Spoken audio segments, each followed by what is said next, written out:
Hi hello welcome back to our channel. நீங்க பார்த்துட்டு இருக்கிறது 90 வாய்ஸ் ஓவர். போன எபிசோட்ல கடத்திட்டு வந்த எல்லா பொருளையுமே கஸ்டம் ஆபீசர்ஸ் பிடிச்சிட்டாங்க. இங்க நடந்த எல்லா விஷயத்தையுமே ரமேஷ் பாய் வந்து சுரேஷ் கிட்ட கால் பண்ணி இன்ஃபார்ம் பண்ணாரு. அதோட அந்த எபிசோட் முடிஞ்சிச்சு. இதுவரை சப்ஸ்கிரைப் பண்ணாம பார்த்துட்டு இருக்க எல்லாரும் கொஞ்சம் சப்ஸ்கிரைப் பண்ணிட்டு பாருங்க. இப்ப வாங்க நம்ம போலாம்.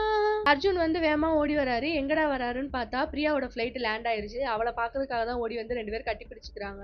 அவ ரொம்பவே பயந்து போயிருக்கா. அப்ப அர்ஜுன் பேச ஆரம்பிக்கிறாரு. இன்வெஸ்டிகேஷன் சொல்லிட்டு எல்லாத்துக்கும் ஞாபகம் வந்துச்சுன்னா சிபிஐ, FBI, ரா ஏஜென்சி தான். ஆனா கஸ்டம் டிபார்ட்மெண்ட்டுக்கும் சீக்ரெட்டா ஒரு ஏஜென்சி இருக்கிறது எத்தனை பேத்துக்கு தெரியும்? மேக்ஸிமம் யாருக்குமே தெரிஞ்சிருக்காது, கொஞ்சம் பேத்துக்கு தான் தெரிஞ்சிருக்கும். அதுக்கு பேர் தான் coin custom Overseas intelligent network. அவங்களோட வேலை என்னங்கிறத உங்களுக்கு சின்ன டெமோ மூலியமா நான் சொல்றேன், வாங்க பார்க்கலாம். இங்க இருக்காருல, இவர் தான் ஐபிஎல்லோட ஒரு சூப்பர் கிரிக்கெட்டர், ஆல்ரவுண்டரும் கூட.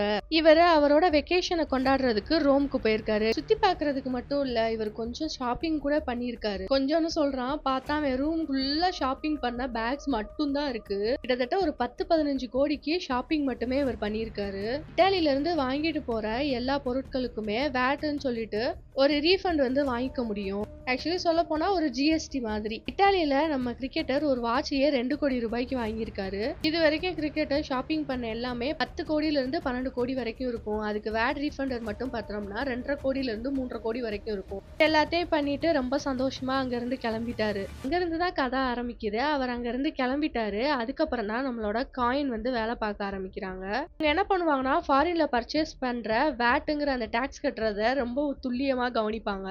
அந்த இன்ஃபர்மேஷனை உடனே இங்க இருக்க கஸ்டம் ஆபீசருக்கு இன்ஃபார்ம் பண்ணிடுவாங்க. அது தெரிஞ்சதுக்கு அப்புறம் அந்த டீடைல்ஸ்லாம் வச்சு அவரை நாங்க அரெஸ்ட் பண்ணிடுவோம். பிரியாவை எப்படி வெளியே கொண்டு வந்தேங்கிறத இப்ப பாருங்க. அல்டிரால இருக்க என் ஃப்ரெண்ட் கோவிந்த் மூலியமா தான் அவளை இங்க வெளியே கொண்டு வந்தேன் நான் பத்திரமா. இப்படிதான் வந்து சீக்ரெட் ஏஜென்சி வேலை பாக்குது அப்படின்னு சொல்லி அர்ஜுன் சொல்லி முடிக்கிறாரு. ஏர்போர்ட்ல பிரியாவை கூட்டிட்டு கிளம்புறத ஒரு போலீஸ் ஆபீசர் பாத்துக்கிட்டே இருக்காரு. அப்படியே இங்க அல்டிரால அந்த பாலைவனத்துல இருக்க ராகுல காமிக்கிறாங்க. இப்பதான் உனக்கு பில்டிங்கே கண்ணுக்கு தெரியுது. அங்க டவர் கிடைச்சோன்னே அண்ணாக்கு தான் கால் பண்ணி இங்க மாதிரி இருக்கேன் அப்படின்னு சொல்றான். அப்பதான் ரமேஷ் பாய்ட்ட இருந்து சுரேஷ்க்கு கால் வருது. இந்த மாதிரி எல்லாத்தையுமே பிடிச்சிட்டாங்க. கோல்டு, ட்ரக்ஸ், லக்ஸுரியான பிராண்ட்ஸ் எல்லாத்தையுமே பிடிச்சிட்டாங்க அப்படின்னு சொல்லியும் இதை பாக்குறது கூட அவங்களுக்கு நேரம் இல்லாம ராகுல பார்க்க கிளம்பியாச்சு. இந்த நியூஸ் எல்லாத்தையுமே வந்து டிவில வந்து டெலிகாஸ்ட் பண்ணிட்டு இருக்காங்க. பினான்ஸ் மினிஸ்டர் அதை பார்த்து ரொம்பவே சந்தோஷப்படுறாரு. அதுக்கப்புறம் அந்த சௌத்ரி அதை பாக்குறான். அதை பார்த்து அவன் ரொம்பவே டென்ஷன் ஆகுறான். அதுக்கப்புறம் அந்த தங்கத்தை கொடுத்தாங்க இல்ல, அவங்களும் பார்த்துட்டு இருக்காங்க. ராகுல் எங்க இருக்கான்னு கண்டுபிடிச்சு ஆம்புலன்ஸோட வந்து அங்க இருந்து ஹாஸ்பிட்டலுக்கு தூக்கிட்டு போயிட்டாங்க. அப்பதான் அண்ணாக்கு கால் வருது கிட்ட இருந்து. அவன் சொல்றான், என்ன இப்படி ஆகி போச்சு அப்படின்னு கேட்கும் போல அந்த பிரியாங்கிற பொண்ணுதான் நம்ம ஆபீசரோட சேர்ந்துட்டு நம்மளை இப்படி ஏமாத்திட்டா, அதனாலதான் அதெல்லாம் நடந்துச்சு. அதனால என்ன பண்றோம்னா அந்த ஆபீசர்ஸ்ல ஒரு 2 பேரை போட்டு தள்ளிடுவோம். அப்படின்னா தான் அவங்களுக்கு நம்ம மேல பயம் வரும் அப்படின்னு சொல்லிட்டு இருக்கான். இவன் சொல்றான், இல்ல அதெல்லாம் பண்ண முடியாது, அவங்க கிட்ட இன்னும் கொஞ்சம் நீ பேரம் பேசு, ஆனா அந்த பொண்ணு எனக்கு கண்டிப்பா வேணும் அப்படின்னு சொல்லிட்டு இருக்கான். பக்கம் ஏர்போர்ட்ல ஒரு கஸ்டம் ஆபீசர் வந்து ஒரு வயசானவரை நிப்பாத்தி பேசிட்டு இருக்கான். உங்களை தான் செக் பண்ணணும் அப்படின்னு சொல்லிட்டு அவர் பிரச்சனை பண்ணிட்டு இருக்காரு, என்னாலலாம் வர முடியாது அப்படின்னு. அர்ஜுன் அங்க இருந்து இங்க வந்து, சார் நீங்களா சக்சேனா அப்படின்னு சொல்லி அவர் பேரை சொல்றாங்க. அவரோட செமினாரை வந்து நான் அட்டன் பண்ணியிருக்கேன், இவரால நம்மளுக்கு ஒரு பிரச்சனையும் கிடையாது, இவரை ஃபர்ஸ்ட் அனுப்பி விடுன்னு சொல்லிட்டு அனுப்பி வைக்கிறாங்க. யாருன்னு சொல்லி அந்த ஆபீசர் கேட்கும் போலதான் அர்ஜுன் சொல்றாரு, இதான் ஒரு நேர்மையான இதுக்கு முன்னாடி இந்த இடத்துல இருந்த ஆபீசரு, உனக்கு இவரை பத்தி எதுவும் தெரிஞ்சிருக்காது. அப்படியே இந்த பக்கம் காமிச்சா அந்த ஏர்போர்ட் இன்சார்ஜர் வந்து கூப்பிட்டு இருக்காரு பிரகாஷ். இப்ப நல்ல விஷயம் பண்ணிருக்கீங்க, என்கிட்ட கூட சொல்லல பாத்தீங்களா அப்படின்னு கேட்கும் போல பிரகாஷ் சொல்றாரு, சார் அது வந்து ரொம்ப கான்ஃபிடென்ஷியலா நடந்துச்சு, எல்லா கிரெடிட்டுமே வந்து என் டீமுக்கு தான் போகும், நான் வந்து அவ்வளவா எதுவும் பண்ணல அப்படின்னு சொல்லிட்டு இருக்காரு. இன்வெஸ்டிகேஷன்லாம் எந்த லெவல்ல போயிட்டு இருக்குன்னு சொல்லும் போதுல ட்ரக்ஸை வந்து கடத்திட்டு வந்தவங்கள வேற டீம் வந்து பாத்துட்டு இருக்காங்க. கோல்டை கடத்திட்டு வந்தாங்களா அவங்க தான் நம்ம டீம் வந்து கொஞ்சம் ஜென்டலா கவனிச்சிட்டு இருக்காங்கன்னு காமிக்கிறாங்க. ஒரு 2 பேரை பிடிச்சாங்களா, அவங்கள போட்டு அடிச்சிட்டு இருக்காங்க. சொல்லுங்கடா யார் இதெல்லாம் பண்ண சொன்னா அப்படின்னு. ஒரு வேலை ஒண்ணு இருக்கு, பேங்காக்ல ஒரு மீட்டிங் இருக்கு, கண்டிப்பா நீங்க தான் அதுக்கு போயாகணும், வேற ஒருத்தர் போக வேண்டியது, அவருக்கு உடம்பு இல்ல அதனால நீங்க போங்க அப்படின்னு சொல்லிட்டு இருக்காங்க. பிரகாஷ் சொல்றாரு, என்னால போக முடியாது, இங்க வேலை ஆல்ரெடி ரொம்ப இருக்கு அப்படின்னு சொல்லி, நீங்க தான் இன்டெலிஜென்டான டீம் வச்சிருக்கீங்களா, அவங்க எல்லாத்தையும் இங்க பாத்துக்குவாங்க, நீங்க கண்டிப்பா அங்க போய் தான் ஆகணும்னு சொல்லி வற்புறுத்தி பிரகாஷ் வந்து அனுப்பி வைக்கிறாங்க. ஒரு பரதாவை போட்டு விட்டு அர்ஜுன் வந்து அங்க இருந்து கூட்டிட்டு போயிட்டு இருக்காரு. அதை பார்த்துட்டு அந்த போலீஸ்காரன் வந்து அங்க இன்ஃபார்ம் பண்ணிட்டான். 2 பேரும் ஒரு இடத்துக்கு போறாங்க. அங்க பார்த்தா ரவுடி ஆட்கள்லாம் வந்துட்டாங்க. அர்ஜுன் வந்து போய் ஒரு ஓரமா உட்காந்துட்டு அவகிட்ட கண்ண காட்டுறான். அவளும் போய் எல்லாரையும் போட்டு சண்டை போட்டுட்டு இருக்கா அந்த வந்தவங்க கிட்ட. யாருன்னு பார்த்தா தான் தெரியுது. அது ஆக்சுவலி பிரியாவே கிடையாது. மிலன தான் இந்த மாதிரி இட்டாலியா வந்திருக்கான். பிளான்டிட் வந்திருக்கான். அதனால தான் ஃபைட் பண்ண அலோ பண்ணிட்டு ஓரமா போய் உட்காந்துட்டான் அர்ஜுன். மிட்டாலி அங்க நல்லா சண்டை போட்டுட்டு இருக்காங்க. அந்நேரம் கத்திய வச்சு குத்த வரையும் அர்ஜுன் அதை வாங்கிடுறாரு. அப்பதான் வந்து ரவீந்தர் கால் பண்றாங்க அர்ஜுனுக்கு. நாங்க சேஃப் ஹவுஸ் வந்துட்டோம் அப்படின்னு சொல்லி. ரவீந்தர் கூட ஆக்சுவலி பிரியாவை அனுப்பி வச்சிருக்கான் அர்ஜுன். போனை கொண்டு போய் கொடுக்கையும் நான் உன்னை நைட்டு வந்து பாக்குறேன், கொஞ்சம் கேர்ஃபுல்லா இருன்னு சொல்லிட்டு அர்ஜுன் போனை வச்சுட்டாரு. ரைடு நல்லபடியா முடிஞ்சதுனால பட்டேல் அங்க வராரு. எல்லாரும் பார்ட்டி பண்ணிட்டு இருக்காங்க. அப்ப குல்வீர் கேக்குறான், இந்த தான் நம்ம கண்டுபிடிச்சதுக்காக நம்மளுக்கு எவ்வளவு ரிவார்டு கிடைக்க போகுது அப்படின்னு சொல்லிட்டு அங்க இருக்கிற ஆபீசர் அதுக்கு சொல்றாரு, ரிவார்ட் எல்லாம் கிடைக்காது. உனக்கு ரிவார்ட் கிடைக்கணும் அப்படின்னா நீ வந்து கஸ்டம் ஆபீசரா மாறி இருந்திருக்க கூடாது. கஸ்டம் ஆபீசருக்கு இன்ஃபார்மர் ஆயிருந்திருக்கணும். அவங்களுக்கு தான் இதுல வந்து பல கோடி ப்ராஃபிட் கிடைக்க போகுது. நமக்கெல்லாம் ஒண்ணும் கிடைக்காது. நம்ம டியூட்டியை தானே நம்ம பார்த்தோம் அப்படின்னு சொல்லி அங்க எல்லாரும் சிரிச்சிட்டு இருக்காங்க.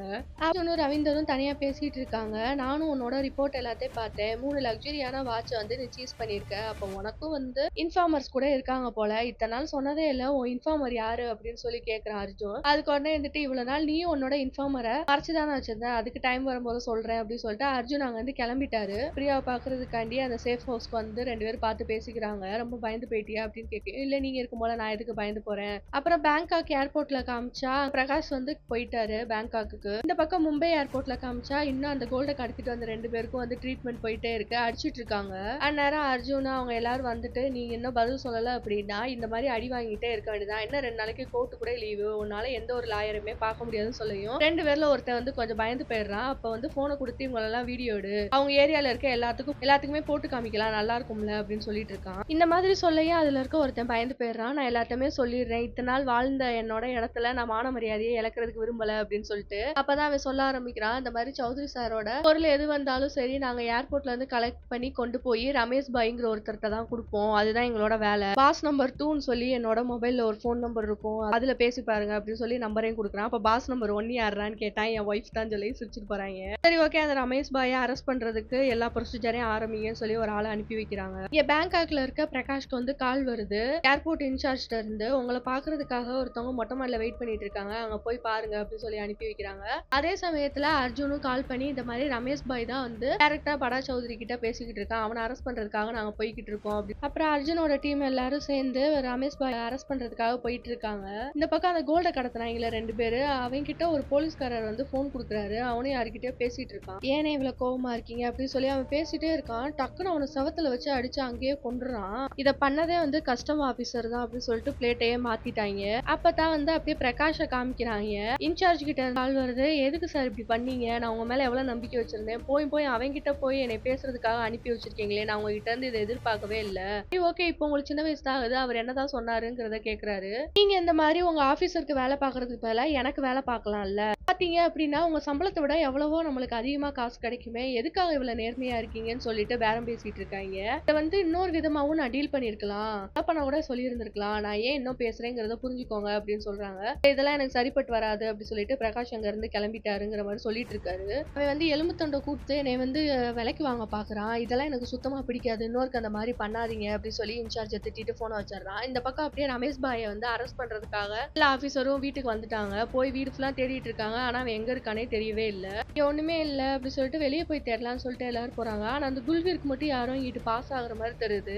யானை சிலை மாதிரி இருக்கு பூஜை ரூமுக்குள்ள. அதை திருப்புறான், பார்த்தா ஒரு டோர் ஓபன் ஆகுது. அதுக்குள்ள அவன் போறான். திடீர்னு ஒரு கன் சவுண்ட் கேக்குது. அதை கேட்டுட்டு எல்லாரும் ஆபீசர் எல்லாரும் உள்ள ஓடி போய் பாக்குறாங்க. பார்த்தா அந்த ரமேஷ் பாய் செத்து கிடக்கான். நான் எதுவுமே பண்ணல சார், அவர் தான் என்னை மிரட்டிட்டு இருந்தாரு, தெரியாம கன் பட்டு நான் அவரை சுட்டுட்டேன், இதெல்லாமே பதட்டத்துல நடந்து முடிஞ்சிருச்சு அப்படின்னு சொல்லிட்டு அந்த குல்வீர் அழுதுட்டு இருக்கான். அப்பதான் அர்ஜுன் அவருக்கு கால் வருது. பார்த்தா இங்கிட்ட ஆபீஸ் ரூம்ல இருந்தா கால் பண்றாங்க. இந்த மாதிரி அவன் செத்து போயிட்டான்னு சொல்லி அங்க உட்காந்து அழுதுட்டு இருக்கான். இந்த ஆபீசர் எல்லாரும் சேர்ந்துதான் இவனை அடிச்சே கொண்டுட்டாங்க அப்படின்னு சொல்லி கொன்னவனே உட்காந்து அவனை மடியில போட்டு அழுதுட்டு இருக்கான். இதோட இந்த எபிசோட் முடியுது. அடுத்த எபிசோட்காக வெயிட் பண்ணுங்க. Bye guys.